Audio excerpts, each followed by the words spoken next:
வணக்கம் நண்பர்களே, சாம்சங் மொபைலில் ஸ்க்ரீன் மிரரிங் செய்வது எப்படின்னு இந்த வீடியோவில் பார்க்க போகிறோம். பாருங்கள், சாம்சங் மொபைல் இருக்குது. ரைட், இதில் ஃபஸ்ட்டு பார்த்தீங்கன்னா செட்டிங் போய்க்கோங்க. மொபைலில் போய்கிட்டீங்களா? அவ்வளோதாங்க. இதில் வந்து மொபைல் நெட்வொர்க் ஹாட்ஸ்பாட் அதை வந்து ஆன் பண்ணிக்கோங்க. மொபைல் நெட்வொர்க்கு ஆன் பண்ணிக்கோங்க. ரைட், அவ்வளோதான். ரைட்டா, இப்போ அப்படியே வெளியே வந்துடுங்க. அடுத்து பார்த்தீங்கன்னா டிவிக்கு போய்க்கோங்க. ஆண்ட்ராய்டு டிவி தான் இருக்குது. டிவியில் நெட்வொர்க்கை கனெக்ட் பண்ணணும். அங்கே பாருங்க, அடிஷ்னல் செட்டிங் போய்க்கோங்க. அவ்வளோதான். அந்த இருக்கு பாருங்க, சர்ச் கொடுத்துக்கோங்க, ஸ்கேன் கொடுத்துக்கோங்க. இப்போ வருவாங்க. கேலக்ஸி வந்துடுச்சா? Samsung Galaxy A15 5G connect successfully.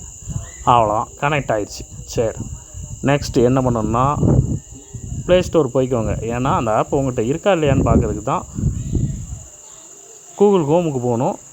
So தேடி பார்த்துக்கோ. இந்த இருக்குது, அப்டேட் கேட்கு வேணால் அப்டேட் கொடுத்துக்கோங்க, கொடுத்தா நல்லது. எனக்கு இருக்குங்கிறனால நான் அப்படியே வெளியில் வந்துக்கிறேன். அவ்வளோதான், வெளியில் வந்துக்கோங்க. இப்போ ஹோம்னு அடிக்க வந்துடும். அந்த அடிச்சாச்சா? வந்துடுச்சா? அவ்வளோதாங்க. ரைட், இதில் டிவைஸ் அதே தான்.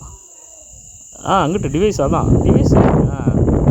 அவ்வளோதான், செட்டிங் போய்க்கோங்க. அந்த வந்துடுச்சா? Android TV. அவ்வளோதான். அவ்வளோதாங்க, கனெக்ட். அவ்வளோதான்.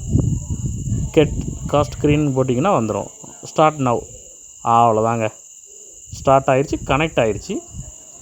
அவ்வளோதாங்க, உங்கள் மொபைலை டிவிக்கு கொண்டு வந்தாச்சு. இங்கே பாருங்கள், இதில் உள்ள ஆப்பெல்லாம் நீங்கள் பார்க்கலாம்.